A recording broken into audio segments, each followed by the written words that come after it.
As tuplas, assim como nós vimos com listas e strings, são também conjuntos de dados ou coleções de dados, mas que têm uma característica particular. As tuplas são coleções de dados ordenadas e imutáveis. Nós vamos, para definir uma tupla, utilizar parênteses ao invés dos colchetes que nós utilizamos com as listas. Então, para definir, por exemplo, uma tupla contendo 3 palavras, nesse caso 3 frutas diferentes, eu posso especificar igual, abro parênteses, insiro os elementos separados por vírgulas e fecho parênteses. Então, quando eu imprimo, eu tenho uma sequência aqui que diferencia da lista. Vamos especificar aqui uma lista apenas para mostrar a diferença. Então, preciso abrir e fechar. Então, quando eu imprimo uma tupla, ela aparece com parênteses. Quando eu imprimo uma lista, ela aparece com colchetes. Uma tupla é ordenada, pois sua ordem é definida na criação e ela não se altera. E, portanto, eu consigo utilizar aqui valores inclusive duplicados. E ela é imutável, pois não podemos alterar seus valores. Se a gente lembrar bem, nós tínhamos que a string era imutável, a gente não conseguia mudar os valores, mas a lista era mutável, a gente consegue alterar os valores. A diferença entre a string e a lista é que as strings são apenas coleções de caracteres ou sequências de caracteres, enquanto que as listas poderiam ter valores distintos, inclusive híbridos, com elementos com valores de tipos diferentes. Como é que funciona então com a tupla? Bom, se eu tentar, por exemplo, ordenar a tupla, eu nem consigo. Na verdade, para a tupla, nem existe a função sort. Enquanto que, se a gente utilizasse a lista,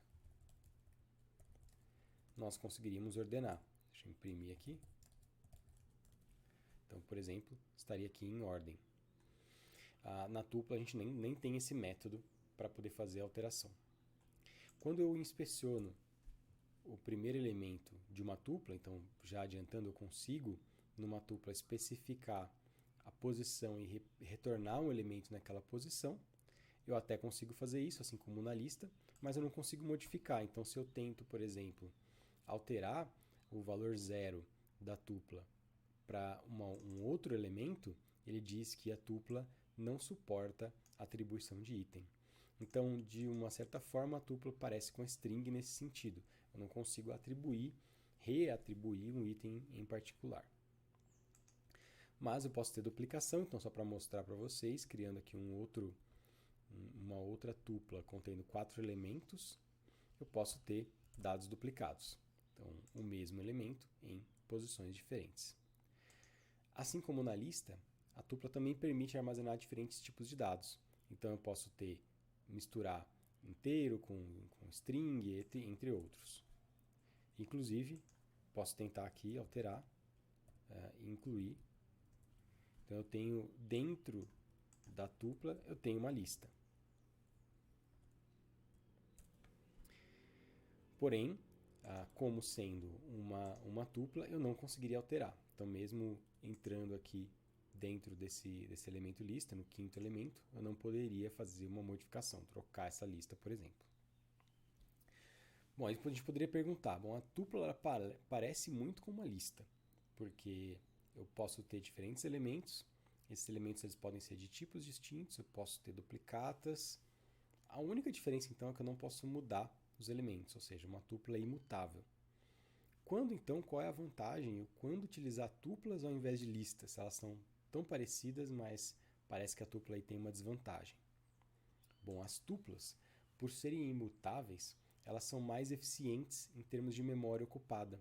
Então, para permitir que uma lista possa ser modificada, a estrutura de dados acaba utilizando mais memória e também ligeiramente mais tempo computacional para ser tratado. Então, se você não precisa que os dados fiquem mudando e que você tenha restrições de memória, de espaço em memória, é mais eficiente utilizar tuplas ao invés. Uma aplicação super interessante de tuplas é montar variáveis ou objetos em que a ordem que você coloca esses objetos, elas são fixas. Como a ordem é fixa, é como se você tivesse campos de um formulário de dados. Então vamos supor que eu tenha aqui um exemplo de uma tupla que representa sempre na mesma ordem campos que são dados diferentes. Vamos registrar informações de passageiros em um voo, no qual o que eu tenho, as informações que eu tenho são o primeiro campo, ou seja, o primeiro elemento da tupla vai ser sempre o país, o segundo, o número do passaporte, o terceiro, o ano em que o passaporte daquele passageiro expira. Então é só um exemplo didático aqui para a gente entender. Então o que vai acontecer? Eu posso utilizar uma tupla, porque, veja, quando eu registro um passageiro em um voo, eu não vou alterar aquelas posições.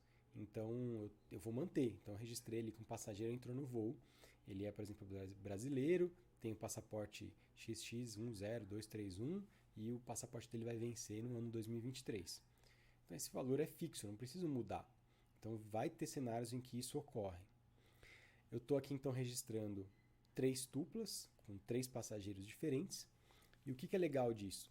Como eu sei que eu programei desse jeito, que a tupla sempre vai ter na primeira posição o país, na segunda posição o passaporte, na terceira posição a data, o ano de expiração do passaporte, eu consigo saber e tratar esses valores pela ordem. E aí eu ganho em eficiência no caso da tupla.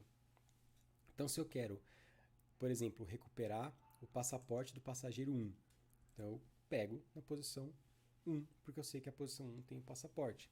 Se eu quero a data de validade do passageiro 3, então eu pego na posição 2, que eu sei que naquela posição vai ter o ano da validade. Então a gente consegue fazer algo desse jeito, né? nesse esquema de utilizar uma tupla como sendo um registro. Para quem já estudou outras linguagens de programação, em C, C++, nós temos o tipo struct. Então, quando nós temos uma struct, nós definimos uma sequência, né? Um objeto que contém tipos diferentes. Então, eu posso ter uma struct contendo 2 strings e um inteiro. E aí, só que eu tenho que especificar elas, em C, em C++, eu tenho que especificar elas a priori.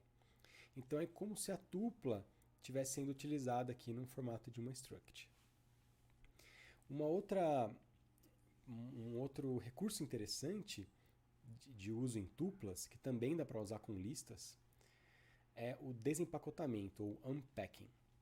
O unpacking pode ser útil porque eu posso utilizar vírgulas para desempacotar os valores que estão nas tuplas, recuperando esses valores. Então eu vou, por exemplo, pegar a identificação do passageiro 1, se eu utilizo assim, eu tenho os 3 valores em uma tupla. Eu posso fazer o seguinte, retorna para mim país, a variável país, a variável passaporte e a variável ano, igual a ID pass1. O que significa isso? O que eu estou fazendo aqui? Eu estou pegando o que está na tupla e desempacotando em 3 variáveis distintas aqui. Então agora passo a ter, após esse desempacotamento, eu passo a ter as variáveis país explicitamente, então país aqui, cujo tipo é string, ano, cujo tipo é inteiro, e assim por diante. Então, o desempacotamento é bastante útil nesse cenário, porque em uma linha eu já consigo pegar vários valores diferentes. E aqui uma curiosidade, uma aplicação interessante do desempacotamento é permitir trocar o valor entre 2 variáveis sem usar uma variável intermediária. Então, se eu pedisse para vocês, por exemplo, eu tenho uma variável x com valor 1000 e uma variável y com o valor 3.333. Eu peço para vocês, troque os valores dessas variáveis de forma que o valor de x seja armazenado em y e o de y em x. Então eu quero inverter esses valores. Na maioria das linguagens de programação, o que a gente tem que fazer é o seguinte. Então eu tenho que o x aqui, eu vou criar uma variável temporária que guarda o valor de x. Então aí eu atribuo o que está em y em x e y eu jogo o valor temporário. Então, quando eu imprimo x e y, então eles estão invertidos. X tem valor 3.333 e y tem valor 1.000. Mas usando o desempacotamento, eu posso fazer essa atribuição direta, sem necessidade de uma variável intermediária. Então, se A tem valor 111 e o B tem valor 222, eu posso falar que A, B é igual a B, A, e aí eu fiz essa troca, esse swap, sem necessidade de uma variável intermediária. Um outro recurso do desempacotamento que é interessante é permitir que, no caso que eu tenho uma tupla muito grande, que eu consiga desempacotar alguns valores e jogando os demais em uma lista. Eu uso o asterisco para isso.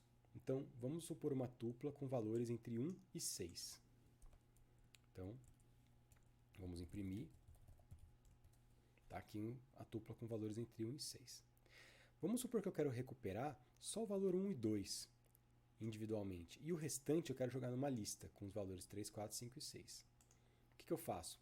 Eu utilizo o desempacotamento, mas ao invés de ter 6 variáveis, eu vou ter uma variável para o primeiro, uma variável para o segundo valor, e o restante, quer dizer, todo o resto, eu utilizo um asteriscozinho aqui. Esse asterisco me diz o seguinte: pega essa tupla e desempacota ela de forma que o primeiro vai estar nessa variável, o segundo vai estar nessa variável e todo o resto nessa variável. Então, nesse caso, quando eu imprimo o primeiro, tem o valor 1, o segundo, o valor 2, e restante tem uma lista com os demais valores. E o que é legal? Esse asterisco eu posso usar em qualquer posição. Então, eu não precisa ser só o restante para o último, pode ser o restante para o início. Então, faz o seguinte: cria uma lista para mim com todos os valores iniciais, que está aqui com asterisco, exceto o penúltimo e último, que é esse sim, eu quero colocar em variáveis distintas. Então, eu tenho início sendo uma lista com todos os elementos iniciais, o penúltimo e o último tem aqui, então, os valores individuais 5 e 6. E eu posso usar isso no meio também. Então, eu tenho o primeiro, o segundo, todos os demais, então, terceiro, quarto, quinto e o último. Então, dessa forma, eu estou desempacotando os valores de uma maneira customizada, em que eu peguei o primeiro em uma variável, o segundo numa outra variável, o último numa variável e todos os que estão entre o segundo e o último em uma lista.